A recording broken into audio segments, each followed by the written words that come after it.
আসসালামু আলাইকুম welcome to my blog মোৰ ব্লগত আপোনালোক সকলোকে স্বাগতম আশা কৰোঁ আপোনালোক সকলোৱে ভালে আছে আৰু আপোনালোকৰ দুৱাত আলহামদুলিল্লাহ আমিও ভালে আছোঁ আৰু এতিয়া বাজিছে গধূলিৰ 5টা আৰু আজি হৈছে সোমবাৰ ভাবিছোঁ অলপ ফুৰি আহোঁ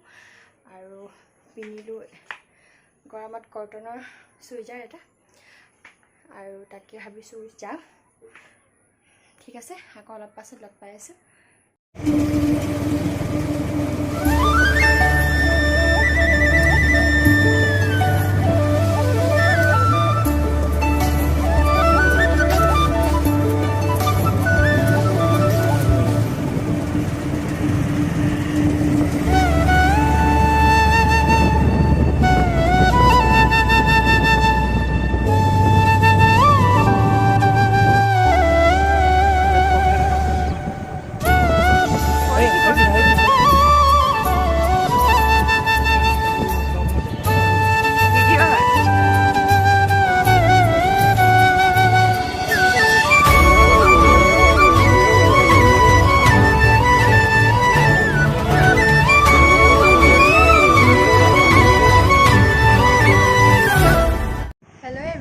আৰু অথনি অহাৰ পিছত ফুৰি অহাৰ পিছত ভিডিঅ' কৰাই নহ'ল আৰু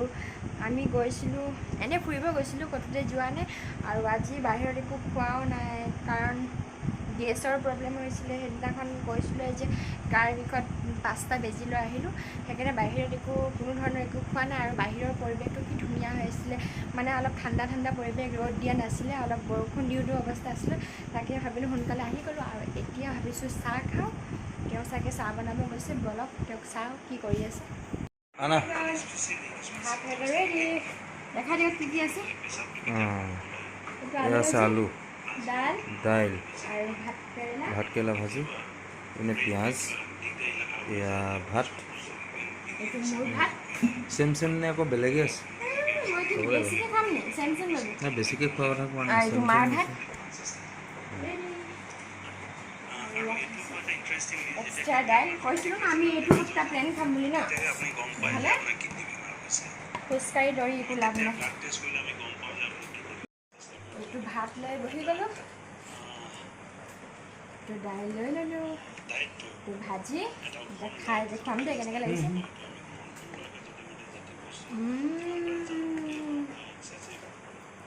টেষ্টি লাগিছে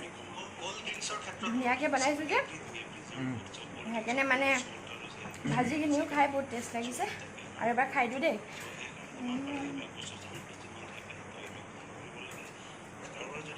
খাই লওঁ আকৌ লগ পাম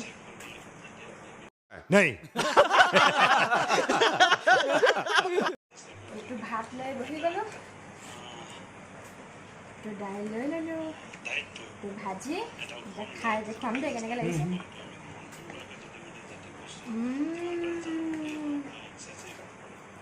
টেষ্টি লাগিছে ধুনীয়াকৈ বনাইছোঁ যে সেইকাৰণে মানে ভাজিখিনিও খাই বহুত টেষ্ট লাগিছে আৰু এবাৰ খাই দিওঁ দেই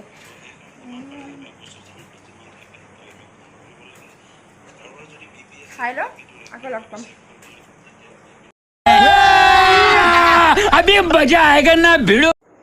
আহিলোঁ মুখ চুখ ধুই প্ৰায় ক্লিন হৈ গ'ল আৰু আমাৰ হিৰোৱে জানেনে একদম ধুনীয়াকৈ হৈ গ'ল এইটো চক হৈ গ'ল চা মুখটো হৈ যাওক তেওঁক ভাগৰো লাগিছে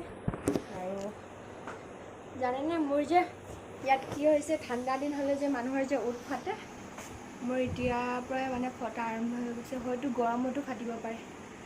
ক'ব নোৱাৰোঁ ইমান বিষাইছে মই ভাবিছোঁ কি হয় দেখিলোঁ উঠ ফাটিছে আৰু সেইদিনাখন ফাষ্ট ফুড খোৱাৰ কাৰণে 2টা পিম্পল ওলালে এইটো এটা ফাষ্ট ফুড খাবলৈ একদম এৰি দিছোঁ কাৰণ ৱেইটটো কমাব লাগিব যে সেইটো কাৰণে খাওঁ জানো আপুনি মনা কৰাৰ পৰা নাখায় তুমি দেখোন ফুচকা খাম বুলি কোৱা ফুচকা খাম ঘৰত বনাই খাম ন ফুচকা লিপ বাম লগাম ঠাণ্ডা দিনত উঠ ফটা শুনিছোঁ কিন্তু গৰম দিনত যে শুনা নাই তাকে আৰু মেট লিপষ্টিক লগোৱাৰ কাৰণে হয়তো হ'ব পাৰে ঠিক নাই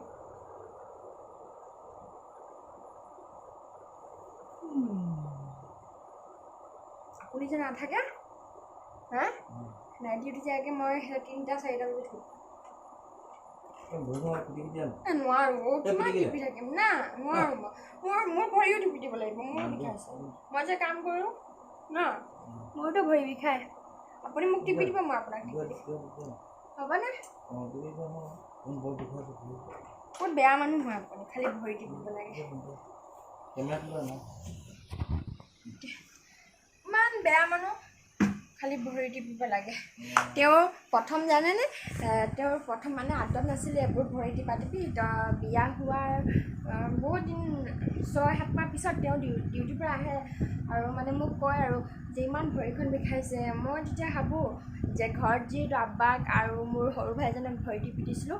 আব্বাক আৰু সৰু ভাইজনক যে লাগেই মানে ভৰি টিপিবৰ কাৰণে আৰু আব্বাক মানে লাহে লাহে টিপি দিব লাগে আৰু সৰু কাকাক ভাইজনক জোৰ টিপি দিব লাগে যিমানেই জোৰকৈ দিওঁ ন কাকাই মানে কয় তোৰ জোৰে নাই নেকি আৰু জোৰকৈ দে তাৰপিছত তেনেকৈ টিপোতে মোৰো মানে ঘৰৰ পৰা অভ্যাস হৈ গ'ল টিপি দিয়া তো তেওঁক মই ক'লোঁ আপোনাৰ ভৰিটো বিষাইছে যদি দিয়ক মই টিপি দিওঁ তাৰপিছত টিপোতে তেওঁৰো অভ্যাস লাগি গ'ল এতিয়া যেতিয়াই মানে ডিউটি কৰি আহে তেওঁ ভাগৰ লাগে মোক কয় কি ভৰিটো টিপি দিয়া আৰু এতিয়া তেওঁ টিপি দিব কয় আৰু এতিয়া মোৰ টিপিবলৈ মন নাযায় তো তাকেই কৈছে তুমিয়ে আঁতত লগাই দিলা হয় ময়ে আঁতত লগাই দিছোঁ একো নহয় ন তেওঁ কষ্ট কৰে যিহেতু আৰু ময়ো ঘৰত কষ্ট কৰি সেইকাৰণে টিপি দিওঁ আৰু কোনে কোনে টিপি দিয়ে মানে ভৰি হেঁচি দিয়ে কমেণ্টত জনাব দেই আৰু এইটো ভাল অভ্যাসো হয় বেয়াও হয় ভাল বুলিও ক'ব নোৱাৰি কাৰণ এতিয়া মই আছোঁ ইয়াত টিপি দিছোঁ কেতিয়াবা যদি ঘৰত যাওঁগৈ বিষত থাকিব নোৱাৰিব এতিয়া মোৰো অভ্যাস হৈ গৈছে যে গা বিষালে কোনোবা টিপি দিব লাগে মোৰো কেতিয়াবা বেছি কাম কৰিলে বা বেছি কামৰ যদি প্ৰেছাৰটো পৰে মোৰো তেতিয়া গা টিপি দিব লাগে তেতিয়াহে মই শান্তি পাওঁ নহ'লে মই শান্তি নাপাওঁ আৰু যিহেতু আমি বিষৰ বা একো তেনেকৈ ধৰণৰ একো টেবলেটেই নাখাওঁ আগত ঘৰত খাইছিলোঁ গা বিষৰ টেবলেট কিন্তু কওক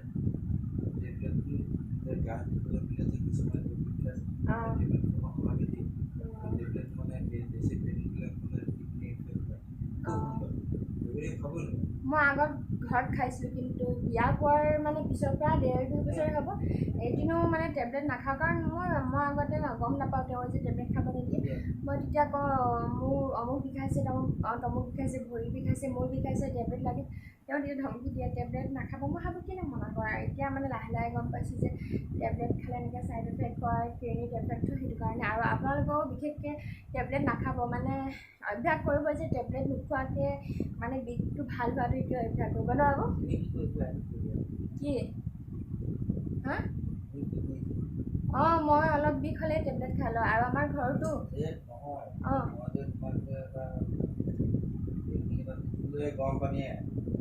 হেক দিব লাগে মানে পাহৰি গৈছিলোঁ যে খং কৰিছিলে এইটো কি কয় গা মোৰ মানে পূৰা ভৰিটো বিষ হৈছিলে তেতিয়া পূৰা গা বিষ থাকিব নোৱাৰিছোঁ একো কৰিবও নোৱাৰোঁ মানে ভাল কথা ক'লেও বেয়া লাগে খাবও নোৱাৰোঁ তাৰপিছত তেওঁ মানে মোক কয় যে গৰম পানী দি গা ধুই লোৱা তাৰপিছত গৰম পানী দি তেনেকৈ গা ধুই লোৱা তেতিয়া গাটো ইমান আৰাম লাগে আৰু তেতিয়া মানে ভাগৰ যায়গৈ আপোনালোকেও তেনেকৈ কৰিব মানে যদি কিছুমানৰ অভ্যাস থাকে ন গৰম দিনতো গৰম পানী ধোৱা মইতো এনেহ'লে নুধুওঁ যদি কেতিয়াবা যদি গাটো বেয়া লাগে বা গাৰ বিষ হয় কুহুমীয়া গৰম পানী দি একদম ধুনীয়াকৈ গাত ঢালিবচোন চাব পিঠি চিঠি একদম বিষ নিজে ভাল হৈ যায় সেইটোৱে আৰু আমাৰ ছাৰৰ ভৰি টিপি লয় আৰু আপুনি বিচনাৰ উতলা গৰম পানী মানে গা হাত মানে এতিয়া গৰম পানী কেনেকৈ ল'ব লাগে এইটো মানে জানিব লাগে এইটো একদম সাধাৰণ কথা মানুহে এতিয়া তুমি এনেকৈ এই পানী আছোঁ লৈ পিনি এই এনেকৈ চালতে এনেকৈ পেলাই চাব সহ্য কৰিব পৰা সেই গৰমটো ল'ব চালে সেই কৰিব পৰা গৰমটো ল'ব বা একেবাৰে উতলা গৰম পানী গাত ঢালিবলৈ পোৱা নাই বৈ ল'বলৈ মাছ আপোনাৰ গাত ঢালি দিম উতলা পানী বহুত পেকপেকাই থাকে ন আপুনি হ'ব নাই আৰু আপুনি যে চাদৰটো কেলৈ উঠাই দিয়ে বিচনাৰ পৰা বহুত বেয়া মানুহ হয়তো সদায় চাদৰ পাৰি থওঁ আৰু সেইটোৱে উঠাই গাত লৈ বেয়া তাকে এতিয়া ভাবিছোঁ ভৰি হেঁচি আজি ভিডিঅ'টো শেষ কৰি দিওঁ আৰু যদি সেই ভিডিঅ'টো চাই ভাল লাগিছে প্লিজ লাইক এটা কৰিব কমেণ্ট কৰিব শ্বেয়াৰ কৰিব আৰু ছাবস্ক্ৰাইব কৰিবৰ কাৰণে একদম নাপাহৰিব আৰু আজিৰ কাৰণে বাই বাই কাৰণে নেক্সট ভিডিঅ'ত আকৌ লগ পাই আছোঁ